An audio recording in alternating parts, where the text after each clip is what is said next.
Well, so welcome to Trinity College. This is the first, I guess, in this season's Cambridge Climate Lecture Series.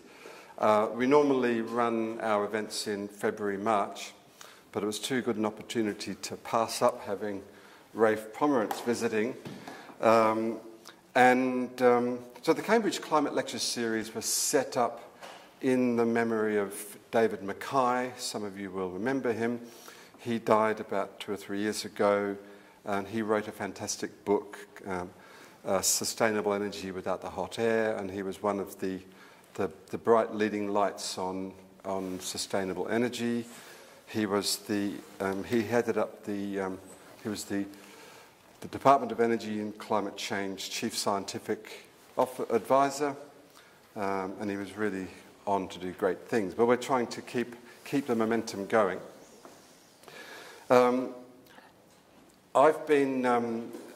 met Rafe Pomerance 4 or so years ago at a meeting about climate engineering, geoengineering, which we'll no doubt talk about during the course of today. But Rafe has been working in the area of climate change since the 1970s. And at a time when the likes of Greenpeace were saying that, well, not sure whether this climate change thing is for real or not, no hedging their bets, Rafe was convinced right from the beginning, and has held many substantial offices in and around Washington over the last 40 years or so. Most recently, he has had a big input to a recent issue of the New York Times magazine, which I have a copy of it here, and it tells the story of how we nearly solved climate change in the 1980s, perhaps. Right. We're going to put a link to this on the CCLS website if you want to follow this up. Now, just so you know, this talk is being recorded, and we'll put it on the CCLS website as well. When it comes to the discussion, if you don't want to be recorded, then, well, that's kind of probably best not to say anything. No. But now, just to give you an idea of the structure, Rafe and I are going to have a chat for 40 minutes or so, and then we'll have a break, because I know that some people have to leave. At that break, we've got some wine and juice and stuff at the back, so we'll have a break, arm ourselves with a glass of wine or juice, and we'll come back and sit down, and then we'll have a general discussion, so that it means that you don't have to feel embarrassed if you need to leave in about 40 minutes or so. And then afterwards, we've decided to convene at the Castle Inn, the pub up on Castle Hill. That's where we're going to have dinner, and perhaps persuade Rafe to have a real ale. You'll be okay with that. I'm very sober. Good. And anyone who wants to join us, you're most welcome to. So the Castle Inn, you go out of Trinity, you turn left, and kind of keep on walking up the hill, and it's on the right-hand side. If you don't know where to go, then follow us. So that's by way of introduction. So my name's Hugh Hunt. Sorry, I forgot to say. And my subject is engineering. I'm a fellow of this college, and I'm interested in the engineering solutions for climate change. It's, okay, we accept that climate change is happening, so what are we going to do about it? And Rafe is very worried about the Arctic. So I guess my first question to you, Rafe, is why are you so worried about the Arctic? I'll explain that in a minute. Oh, okay. First, I want to say how thrilled I am to be here. Thank you, Hugh. I mean, this, you have to know, for someone like me, it's a great thrill to be at Trinity College and be able to share my thoughts. But you missed the most important thing about this article, Can I have it, please?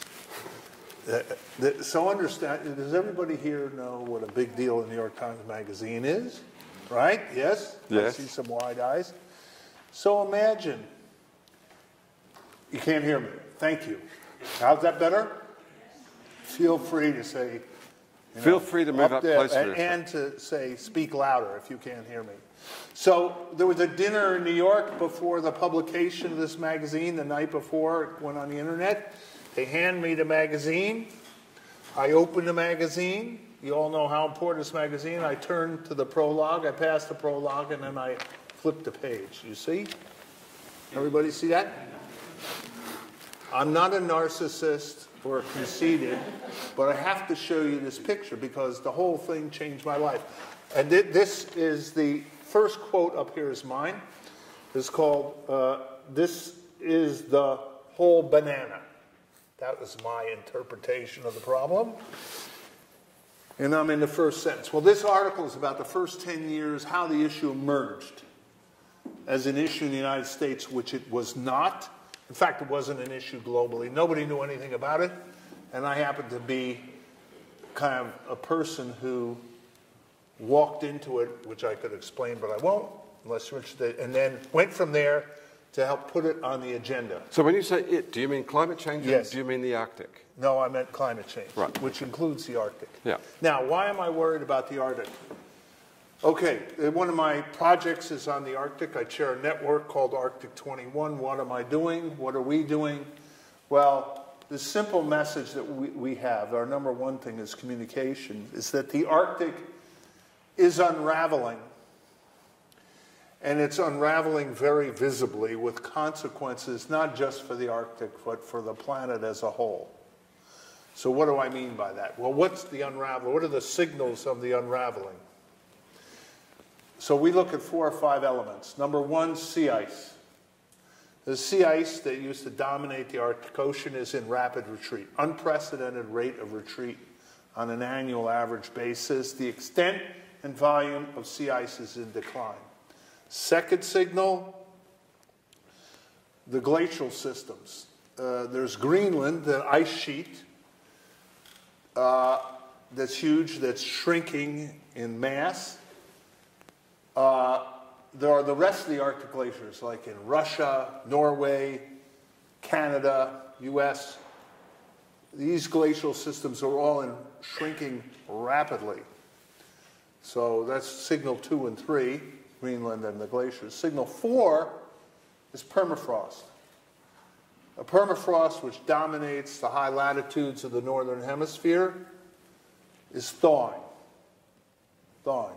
We have the temperature records of permafrost. All this has become very clear the last 10 or 15 years or so, where the signal, the visibility, the measurements dominate what used to be. There's no question this is happening. And in the backdrop of that, there's something called Arctic amplification, which means that the Arctic is warming 2 or 3 times the rate, or 2.5 times the rate of the rest of the world, for a number of reasons. But the Arctic is rapidly warming. Okay, so you've come here to the UK. You had a meeting yesterday. Yeah. To talk about the Arctic. Yeah, well, it was a meeting, yes, of some diplomats and scientists to talk about the Arctic. Because the negotiations under the Paris Agreement require a renegotiation every few years to get the governments to recommit to the Paris Agreement and to up their commitments, to increase their commitments of emission reductions in order to slow the buildup of carbon dioxide and other greenhouse gases in the atmosphere. And the Arctic, in my colleagues in our view, can be one of the drivers for urgency and ambition in the negotiation because the situation is so obvious and the consequences so important. But the Arctic seems remote to us. We kind of think okay, well, it's a long my way network, away. we have a one-liner for Hugh's problem. It seems remote to him. The one-liner is that the fate of Greenland is the fate of Miami. Don't you think that's clever? I think it's clever. So everybody's kind of quiet. Nobody's quiet when I say that. This is England. Yeah, I know. But we have hope. Yeah. So, the reason that the consequences of the Arctic, can I say a word about that? Yeah, absolutely. So I gave you the trends, these signals. Well, each one is associated with a global impact. At the top of the list is sea level rise. So there are three big sources of sea level rise right now. Thermal expansion of the ocean because it's warming. Number two are the Arctic glaciers. Greenland and the rest of the glaciers are about even with thermal expansion, a big source of sea level rise. Antarctica is smaller, expected to become huge, but right now is the third source. So when I say, excuse me, that the fate of Greenland is the fate of Miami, I have to add, no doubt you'll be interested, but this is the key to the next presidential election in the United States. Now, how can that be? I'll come back. I'll keep you on the edge of your seat and explain to you why the Arctic glaciers are going to determine the next president of the United States. I mean, if you're not interested in the rest of this. Well, no, come on. You got it. Okay. So, we got sea level rise, okay? Right, we'll park that one for later. Yeah, okay. Just trying to trot it out there. Number two, permafrost. Well, permafrost, what's it made up of? Frozen vegetation.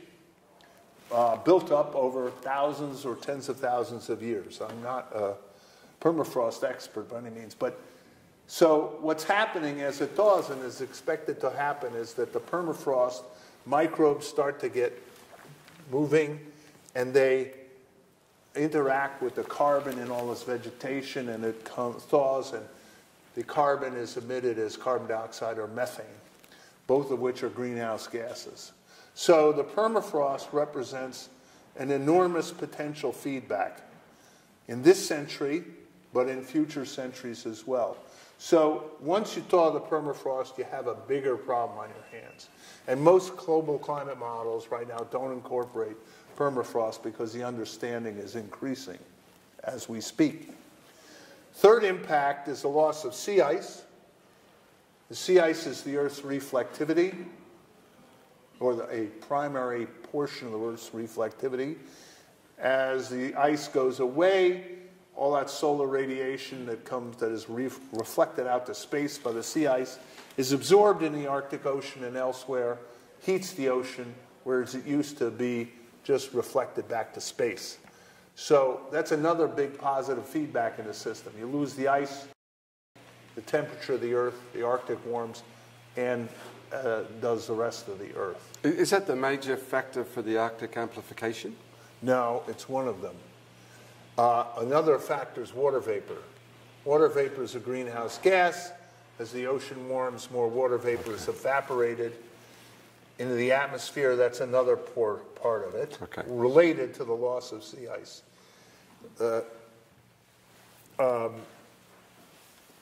Amplification is a tough issue, but those are two pieces of it. The loss of the ice, which leads to increase in water vapor, plus the warming of the ocean itself directly as part of it. So those are three, what we say, the policy question that we derive from the Arctic is, what is the Arctic we have to sustain the global climate system?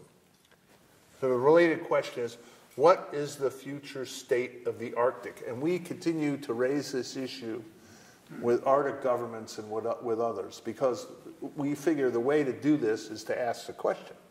Governments haven't answered it. We're in an unprecedented world. We're losing the Arctic. That hasn't happened for a very, very long time. Nobody knows quite how the Earth will operate without the Arctic. And just to give you one theoretical example, we all know what's happening in California. It's like 250,000 people have had to leave their homes in Southern California in the face of fire. Well, California is in its 6th out of 7th year of drought. Right now, the entire state, according to our government's analysis, is in drought. Has anybody here ever been to Malibu? Yay, one person. Well, you may know, I've been there. It can be dry, fantastically dry in a normal year. Which is nice because you can go to the beach every day. Yes, as long as you're not out there right now. It's lovely, beautiful, but it's susceptible to burning. And anyway, my point was that some of the modeling tends to show that the warming of the Arctic changes the way the jet stream behaves. The jet stream guides all the storms in the mid-latitudes. You no doubt have experienced some changes in weather here.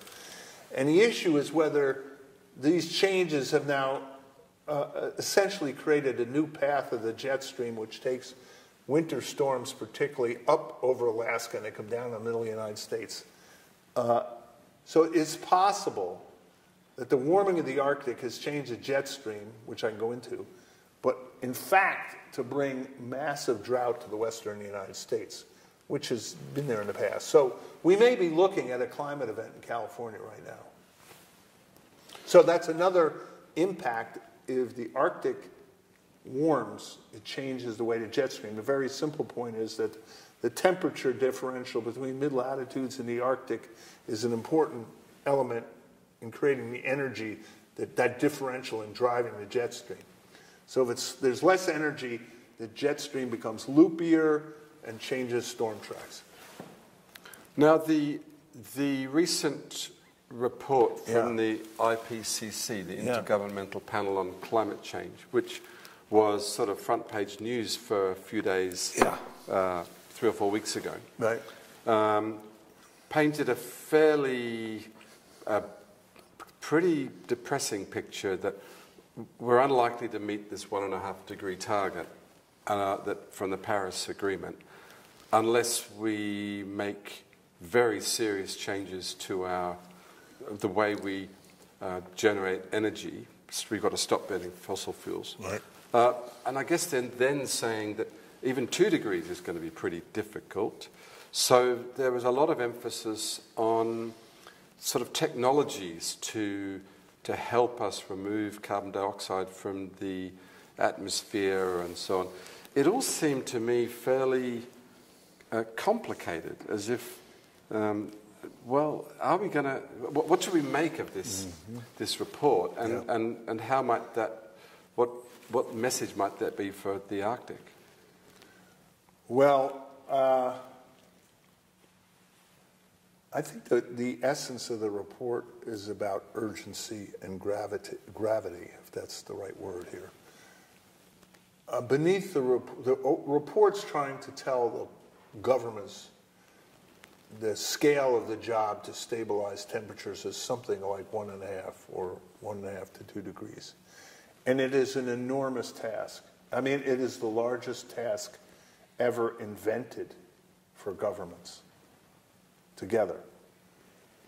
There are 4 pieces to my book to the solution, but I think the message from the report is, if we're to stabilize temperatures at a kind of a, call it somewhat tolerable level, 1.5 to 2 degrees, the task is urgent, it's upon us, and it has to happen quickly,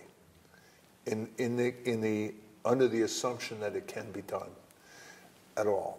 So what are those 4 pieces? Well, the 4 pieces that I say that my way I frame this is that governments have to move on 4 fronts simultaneously now, not at sequence, not in sequence, but together. In other words, you have to move all the pieces simultaneously together to minimize the risks to this generation and future generations. Okay? The pieces are, number 1, decarbonization. That means the transition of the world economy from carbon-emitting fuels like coal, oil, and gas as we know them today to non-carbon emitting fuels like renewables, nuclear, or coal and oil, where the emissions are sequestered in the ground or the earth, or captured in the post-combustion or what have you. Second is we have to contain or regulate and control the emissions of other greenhouse gases. Methane in particular, nitrous oxide, black carbon particularly in the Arctic. It's not a gas, but it has a big impact on reflectivity. And tropospheric ozone is also a greenhouse gas, but methane's the main precursor. So those other gases which contribute substantially to the total forcing have to be controlled. But they're not necessarily controlled when you decarbonize the energy system. So methane leakage might be from natural gas, but methane emissions from cattle and pigs and the ruminant animals are not, and that's a dietary question. We had a really interesting discussion about this earlier today at a meeting in London. But that's another source, is our agriculture, our diet. There's also nitrous oxide, which comes from rice paddies and things. Yeah, it has multiple sources, but it's a greenhouse. It has a very long lifetime, too, like carbon dioxide, over 100 years. So it's a powerful greenhouse gas.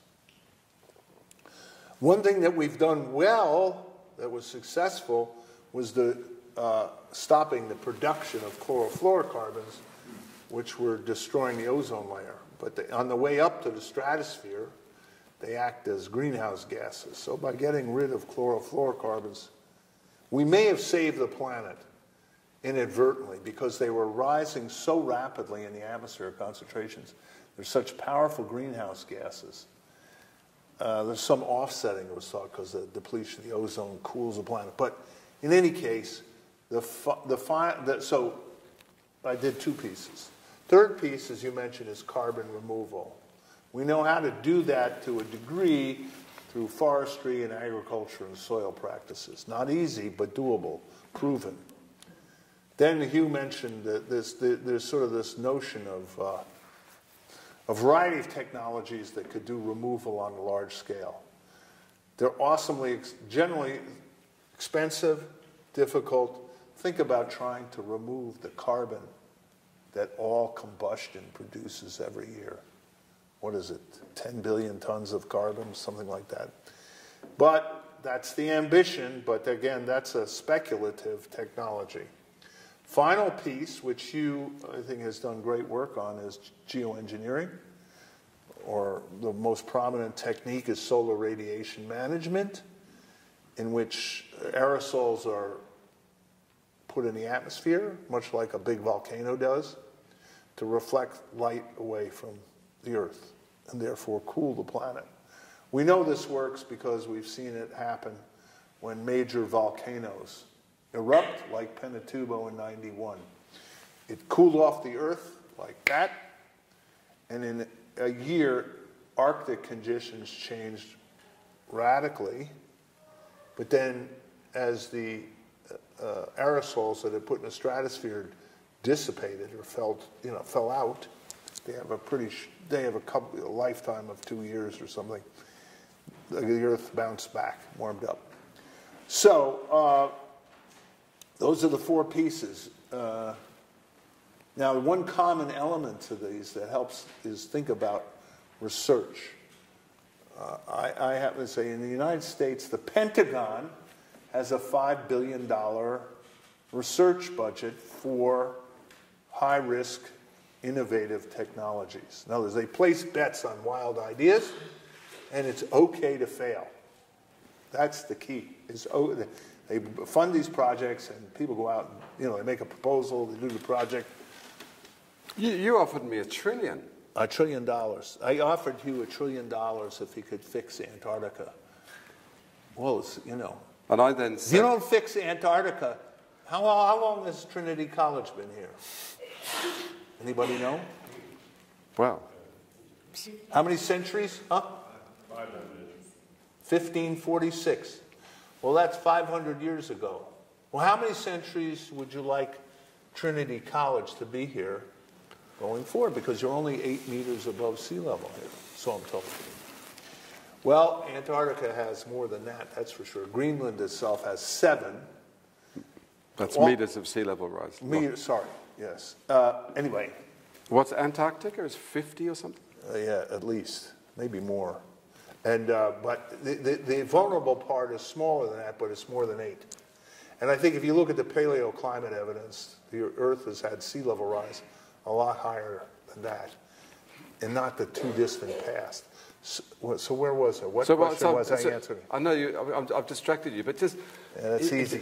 But is that figure that you flippantly mentioned to me a couple of years ago, I'll give you $1 trillion. Oh, yes. No, but is I'm generous. I want you to know I'm generous. But is $1 trillion, is that, when presumably we ought to be thinking of spending let me put more it to you. How much are all the coastal cities in the Earth exactly. worth? Yeah, it's got to be $1 more trillion than is nothing if you can contain sea level rise. It's cheap. So that's why I offered you $1 trillion. No, but then I asked you if it was that $1 trillion lump sum or was it $1 trillion a year? And then you said, okay, you can have $1 trillion a year. Well, in the United States, we think like that. We can afford $1 trillion. Anyway, never mind that. So would anyone like to join my research project? Yeah, it's well funded. Well, I've been back to this research point, is that I suggest that we ought to be spending as much as the Pentagon does on high-risk research on all these areas: decarbonization, controlling other gases, carbon removal, and geoengineering. A core part of climate policy is research. And actually, it's the one way we can get to kind of a bipartisan solution in our politics, because the Republicans tend to support research and innovation. Those words are good, and so do Democrats. So it may be possible to radically increase the amount of research we have going into solutions, because one of the keys to short-term moving this very quickly is the cost of substitute technologies for what we've got today. The cheaper the substitutes are, the faster and less economically disruptive, if it is at all, the transition can be made. So research can help, and innovation are big parts of moving a solution. But, you know, the one that we did get this ARPA-E established in the U.S., $200 or $300 million a year, has bipartisan. It's about, a big part of it's about climate technologies. So those are the other big policy piece, of course, is pricing carbon with a tax. I have to say, at yesterday's meeting, the British negotiators made a presentation on what the UK has done. I was ready to weep. It's so far beyond what we're doing, and the politics here are so much better. As difficult as how about this? When you think about climate change in the United States, think about Brexit. No? Yes, we know what that is. Yeah. No, I was trying to make a comparison on the division, okay? Things are pretty polarized here, am I right? About Brexit? Well, climate change, I don't think things are quite as polarized in the United States. We have a part of our community that denies we're part of the European Union. How about that to begin with? Anyway, I know that doesn't work either. So on that word denial. Yeah, denial. So we have a big what's problem. the effect of denial in the United States? Huge. Brought to you by ExxonMobil and a few other companies. Back in the 1980s, they funded this long-term program of seeding doubt, even though they knew the issue created tremendous risks for the United States and everybody else on the planet. And they funded, through a bunch of fund groups and their own advertising, a campaign to seed doubt. Well, this campaign, how can I say this? The ideas took hold. In other words, they went way beyond their sort of organized campaign, and they became part of the ideology of a portion of our electorate and citizenry and organized behavior. So that we now face a large portion of the electorate that doesn't believe in climate change. Fake news, hoax, brought to you by the Chinese, hoax that steal our economy. You know who said that. And in the Republican Party, the people who want to move are reluctant because they fear that if they move, they will have a primary opponent. In other words, they will get a Republican opponent in their election in the primary, leading up to the general, who attacks them for having taken climate change seriously. I'll give you two very prominent examples. We're going through a recount in Florida. This is hugely important for the 3 offices. I thought Trump had cancelled the recount. Yeah. That was the lowest moment yet, where our president called for a cancellation of a legal process to count the votes and seed the people who were leading on the first night. Can you imagine? Well, let's just cancel. It's like, what's the comparison? Okay, so, sorry, you got me off on that one, but... Yeah. Denial, we're talking Denial. The governor of Florida for 8 years, a guy named Rick Scott, is a denialist. Well, Florida faces an existential threat from sea level rise. Their governor insisted that in his departments, nobody could even mention the words climate change. Is that astonishing? What kind of politics is that? Where you have, Florida has a lot of educational institutions, big federal presence, a lot of research, big scientific community, everybody's on board, but this governor, the most important office in the state, denialist. The guy who ran for governor as a Republican this time, named DeSantis, just about as bad. He's in, and the gubernatorial race is in a recount too, as we speak. 8 million votes, 8 million plus, division in the case of the Senate race by 0.12%, division in the governor's race by 0.3%. Incredibly tight.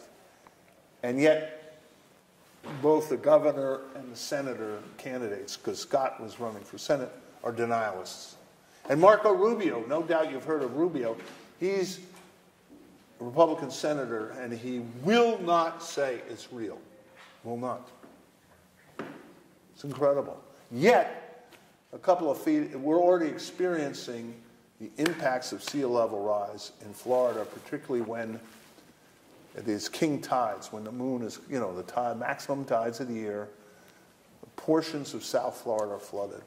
So that's how bad, that's where the denialist has gone. And, we have this infrastructure, the Koch brothers, that funds all these kinds of candidates who are opposed to acknowledging the reality. So this is a terrible form of politics. I call it a disease because it's hard to root out because it's taken hold on the internet and so on. And it's, ExxonMobil says, they now say it's real. And then they say, we're going to give $1 million to this group to support a carbon tax. For $1 million?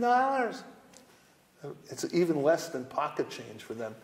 How about $1 billion to reverse the disease, and to do the PR necessary to make something happen. But it's out there. It's a big political problem. So in the negotiating process now, for the United States, it's terribly difficult if U.S. negotiators were to seriously re-enter the climate change process. What can we commit to? Because the denialists will block any serious legislation that induces reductions. You see what I mean? So I was a U.S. negotiator. Well, you're at Kyoto, I think. Is that right? I was. And all I could say is we can't go back to the negotiating table at all until the Congress, or basically until we have authority from the Congress to implement what we will agree to. You can't go there, sign the document, and then come home and ask Congress to do something. But the opponents in Congress say, well, don't come here. First get everybody else on board, then we'll talk about it. Well, you'll get everybody else on board as we did in Paris, and then they pull out. Now let's go back to Florida, because you were saying that Florida is going to be the key to the next general election. Yes. The next presidential election. I also said that sea level rise was going to determine how Florida goes. This is my prophecy. You don't have to believe it now, just wait. So, this year, for the first time, climate change became a big issue in the Florida election. Sea level rise. Everybody heard of Hurricane Michael? Mm-hmm. Took out the Panhandle. Category 4, almost a Category 5 storm. remember that wind speed, well, I'm in the presence of an engineer, but the damage function of hurricanes is exponentially related to the wind speed. Cube, I'm told. It's like That'll do. That'll do. Oh, I got by that one. That's the problem with being a layman and doing climbing in front of engineers and scientists. You're always about to walk off the plank. So, Florida. So there was Michael. There was then there was this red tide. Well, maybe some of you are going to vacation in Florida, but the red tide thing really blew up. These algae bloomed that killed a massive amount of fish all up and down west coast of Florida. Well, it's partly related to temperature because, well, the main thing that happens is all these nutrients flow from Lake Okeechobee out into the Atlantic and the Gulf, take the red tide, boost its power, but temperature plays, and again, a biologist here would help, but the red tide expands, becomes more devastating. This year, it held on for a long time. So you kind of package all this together, and the environment and climate change are a big issue. Perhaps that's why the election is so tight. Maybe the Republicans would have won by more. But it's a big issue. But for the first time, this is really important, I think, to the global politics. Climate change emerged as a major issue in Florida. I've been part of doing a lot of work down there because I think it's fundamental to the politics. Florida's the purplest state. If you win it, you likely win the presidential election. You can see from this year, the state is split down the middle. So if you move a couple 100,000 votes over one way or the other, you probably win Florida. So the question, can sea level rise help to move those votes? Answer, watch your property values. Watch your property values, because property values have begun to drop in the coastal regions because people are waking up. Oh, this might not be so safe. Oh, I'm worried about my insurance. Oh, I'm worried about my mortgage. Really?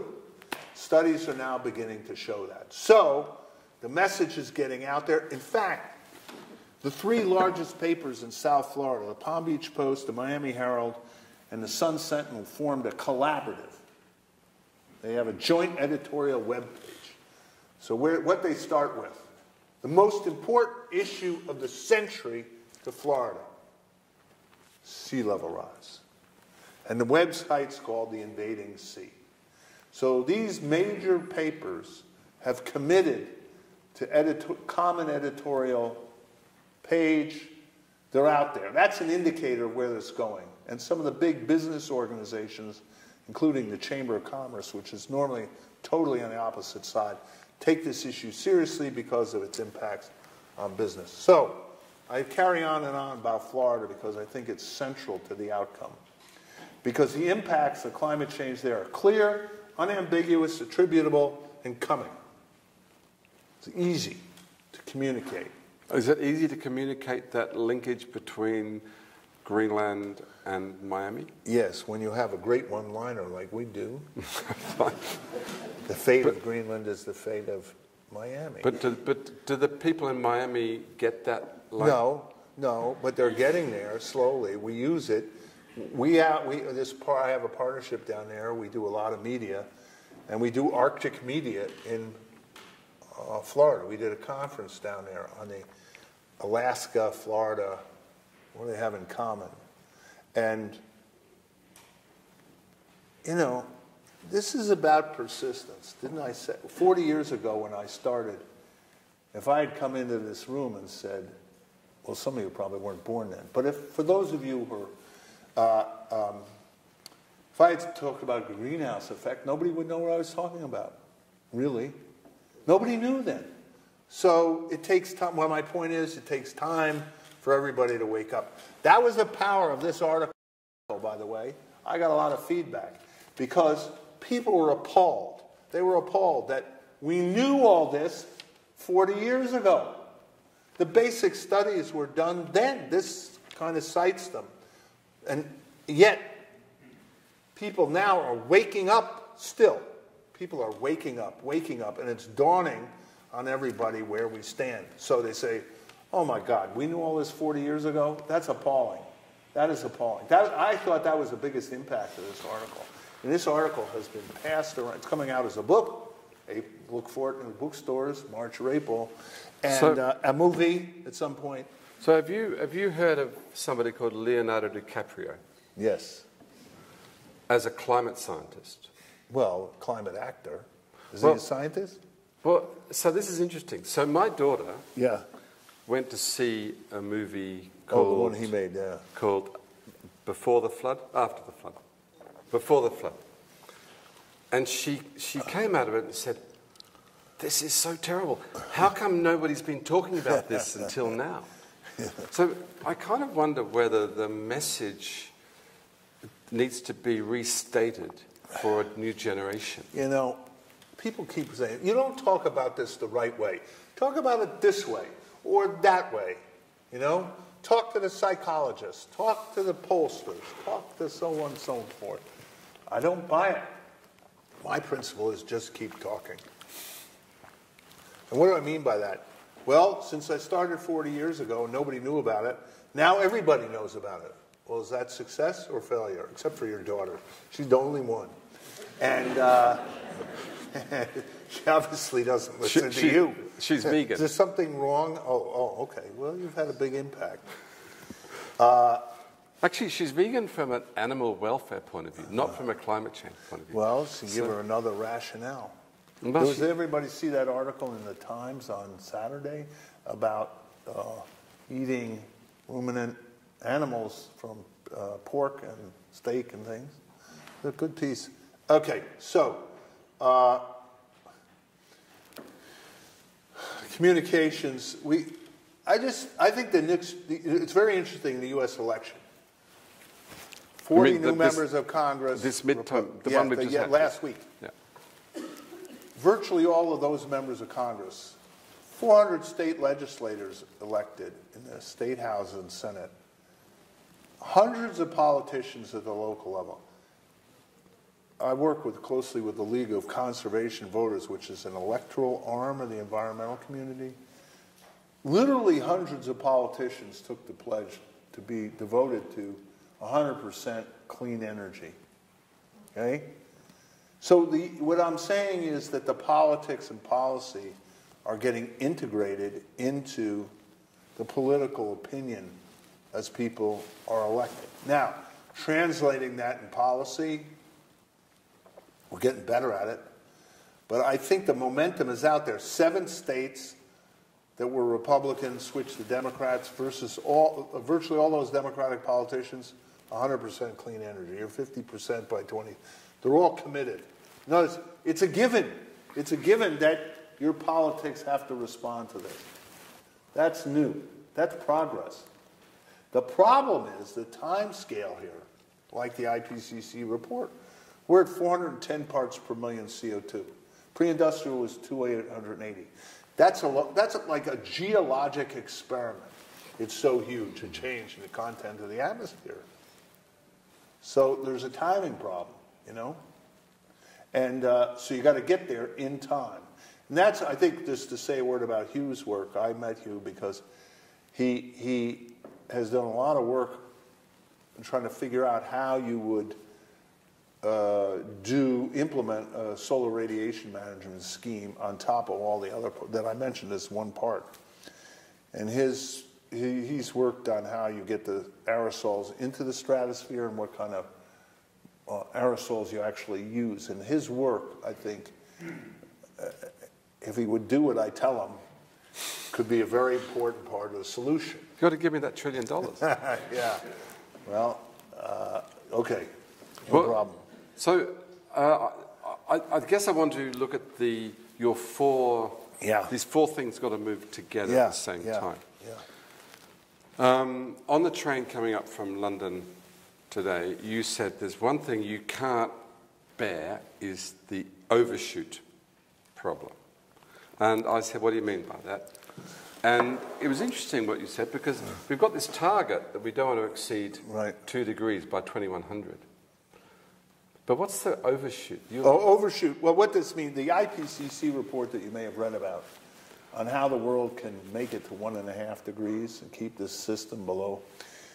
Many of the modeling efforts that they use do something called overshoot.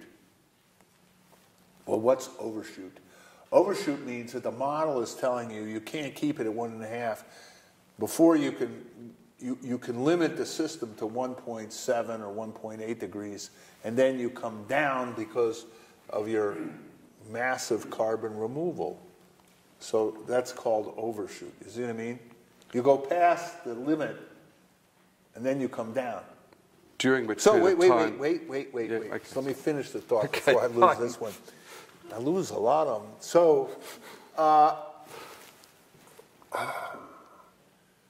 all of a sudden, an exceedance of 1.5 is not seen as an exceedance. It's called overshoot. You see what I mean? So I think that notice, the idea is, well, we can overshoot, but we're still at 1.5, or we appear to be, or it's okay. Well, there's another way to say is that we're exceeding 1.5, we're at 1.8. Then we can bring it down. But they kind of left the impression that overshoot's part of the strategy. Well, we may have to go beyond 1.5 before we can bring the system down. But it's like the language. This is a language problem. That's what I'm saying. It's a way to make people feel okay about overshoot, because it sounds like it's part of the solution instead of an exceedance. That's all. So these four tranches. Yeah. One is to decarbonize. Yeah. How's that going? Well, the UK is doing a great job by comparison, as far as I understand. That's why I told her earlier today. I think the Prime Minister's climate negotiator, representative, I think he was there. We need them in the U.S. We need the UK government and analysts in the U.S. to explain what has happened here. Because from our standpoint, the UK accepts the problem and is doing something significant about it.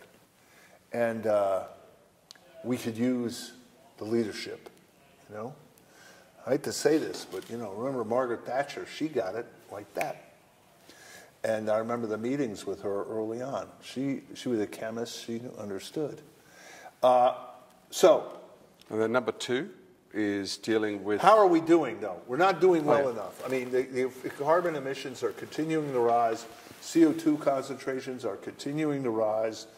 We have not turned the system down yet. There's a massive amount of work to be done. As I said earlier, this is the largest enterprise that human beings have ever had to carry out. So, what you have to think about it this way. This is a fundamental...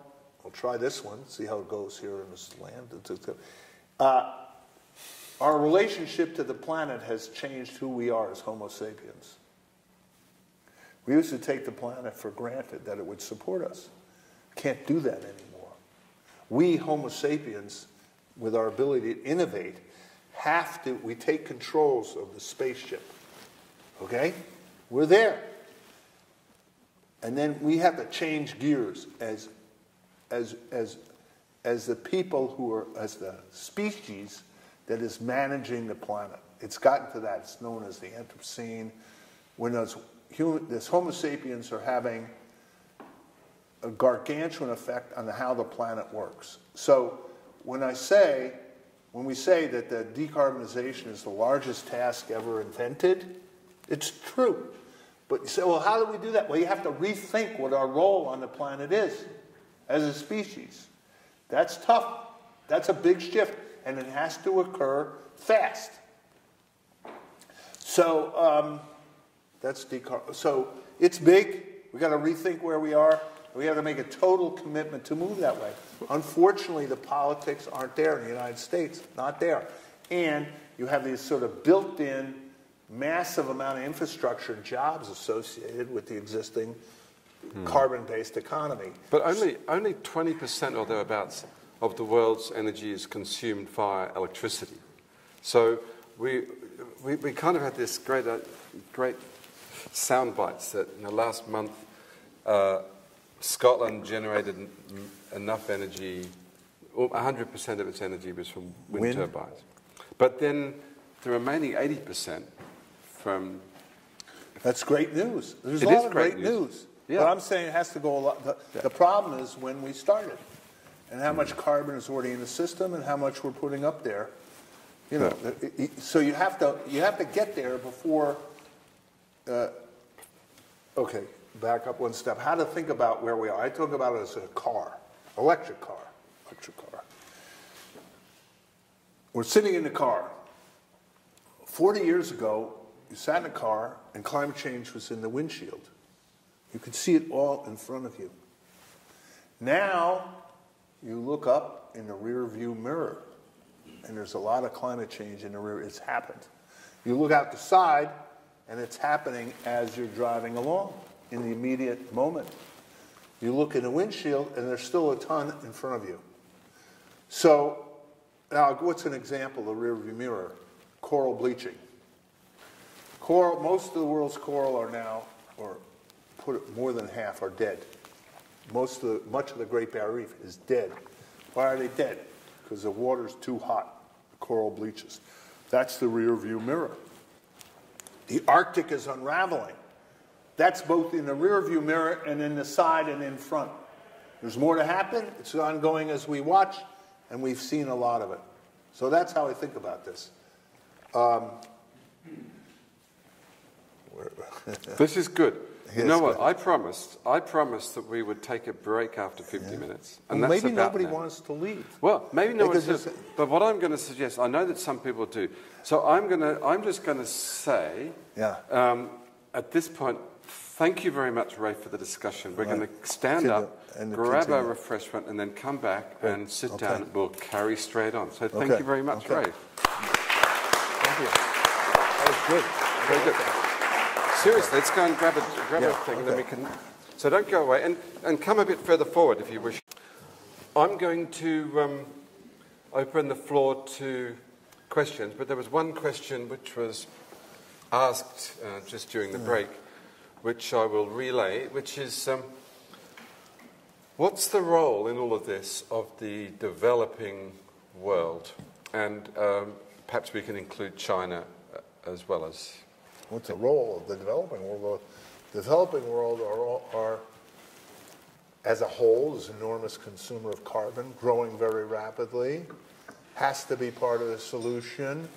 It's a big part of the global politics. I mean, it's just as important as what everybody else does, the developed world does, maybe more important. So but in the negotiating process, there's great sensitivity to the fact that, at least in my day, that the developed world I didn't like this argument, but there it was, responsible for the vast portion of carbon that's been added to the atmosphere. So we don't have to do anything, you have to do everything. Well, that was a mistake on their part because they have to be equal partners in this. I mean, so many, many different opinions.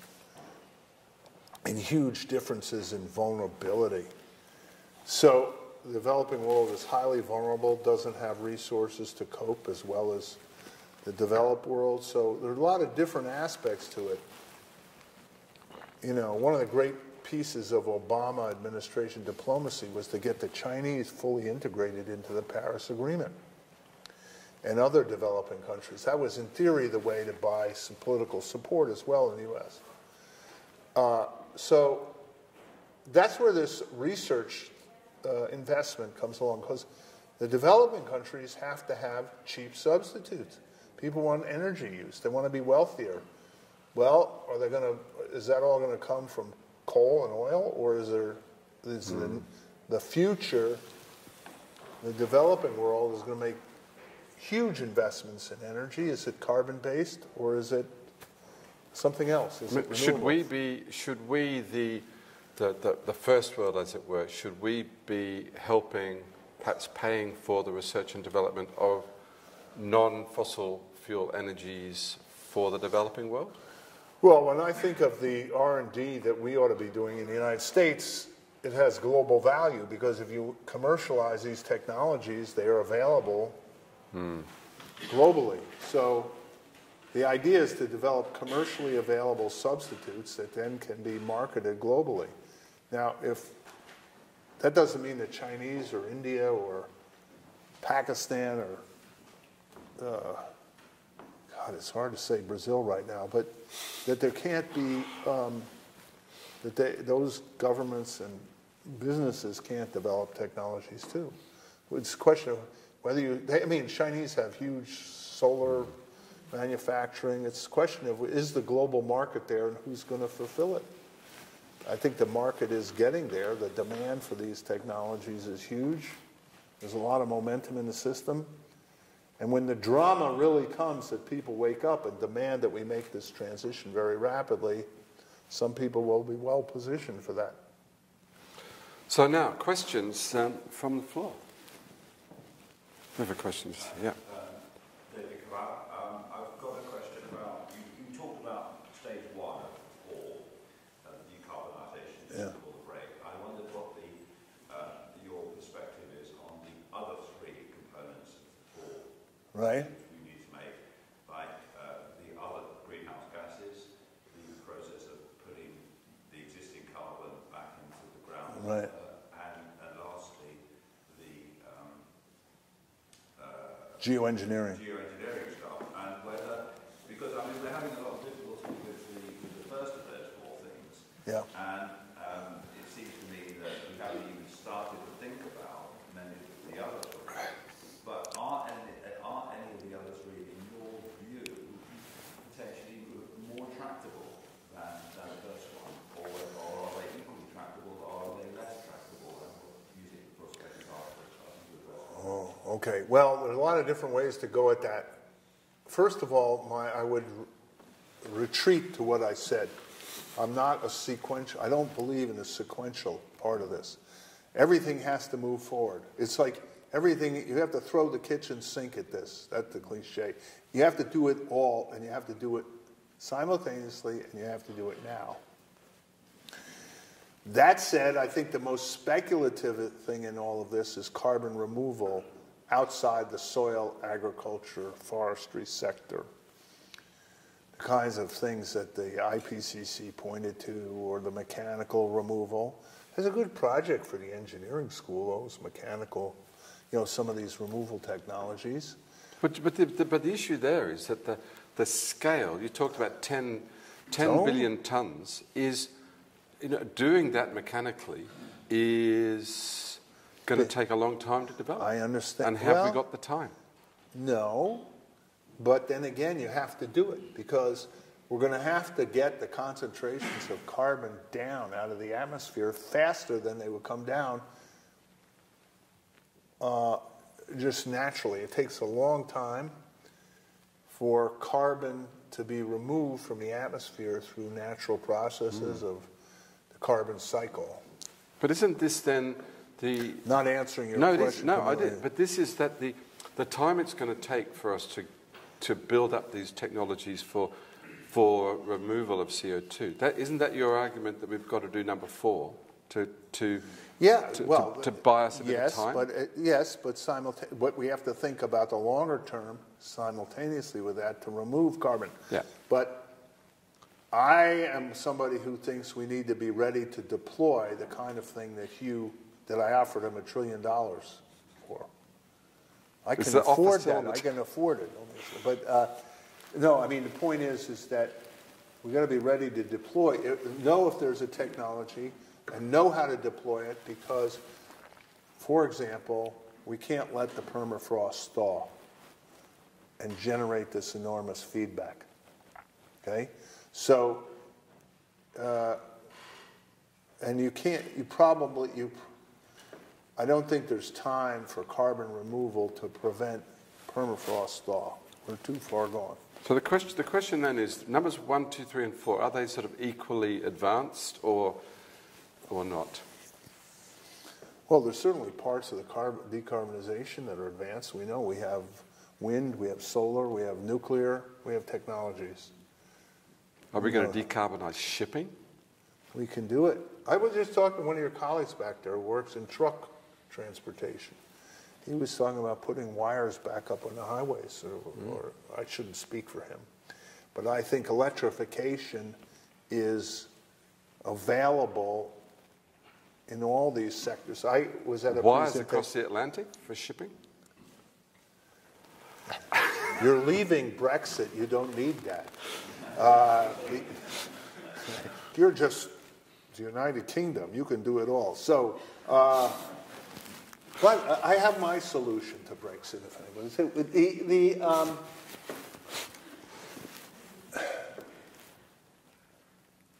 Aircraft. So I go to this conference the other day, talking about geoengineering. Oh, one of the top. There's a guy who's giving it. It's about innovation, and this guy who runs a company that's co-funded by Boeing and JetBlue. They're about to establish a fleet of commercial aircraft flying passengers from short hauls, but the engines are hybrid engines, no emissions. And this, we're being told this is a slam dunk. It's done. The technology is with us. It's coming. So the worst thing in the world is think we can't do things. We can do whatever we have to do if we invest the money to do the research. And the liquid fuel problem is thought to be, everybody says, how are you going to fly planes without jet fuel? Well, look, here's this guy who comes along, this company that's building hybrid aircraft. Who ever heard of that? Everybody thought it was impossible. At least I did. We'll never solve that piece of the problem. So all of a sudden, there's a solution. You know, who knows? We've got to try. I think that's important. That trying? That the optimism goes out the window if you don't try. And unless we're going to be working on these 4 things, we've got to try. Yes, thank you. I can get into, the wine helps, get into a more optimistic mode about this and what you have to do. So if you're a leader, a government leader, a political leader, guys, everybody I'm looking at the room who's of age to become an elected official and I'm looking over this way, going to a famous university here, you're off to a good start. This is what you have to do. This is your job. You know, I thought about the IPCC uses this, you know, we always look at all the models. What's it like in 2100, right? So I thought today we decided to change the way we think about it. This was just today. Instead of saying 2100, you say, how many generations?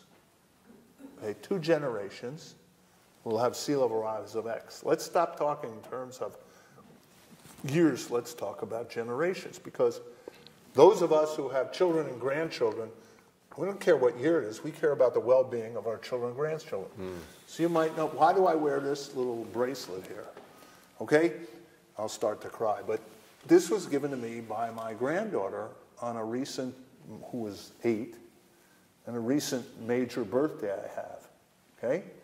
So I wear this around whenever I have to give a talk so that I will tell the straight story. This reminds me, don't back off, don't back down, tell people what you really think. So this is not about 2100. This is a generational reminder that my granddaughter, what she and her children will be living with. And I think that's a more kind of, from a communication standpoint, kind of a more appropriate way to think about this. Because what we're doing will control the planet for several centuries. We have to manage the planet for the 3rd millennium. That's what we're up to. Better. Good wine. Yeah. Thanks. Right, another question. Yeah, another question here. Yeah. So, thank you. This is fascinating. I think just looking at the 4 that you report. Yeah. I don't. I come at it from the kind of circular economy, resource efficiency. From what? Circular economy or resource efficiency perspective. Yeah. And that really is, I guess, demand reduction. And this is more about, here is a set piece of demand and we're going to manage to it. Is there a piece around reducing our overall demand, or is that? You mean consumption? Yeah. That was one of the things that David Mackay was saying, that we can only go so far with renewables. I have a new industry. It's called secondhand furniture. Yeah, well, that's it. Right? Why should we make new furniture? But why should we make new computers or phones? Yeah, then you could lower the energy. If you do it the right way, you don't spend as much energy in manufacturing. But that would happen if you price carbon appropriately. Consumption will fall, right? Same thing. We know that.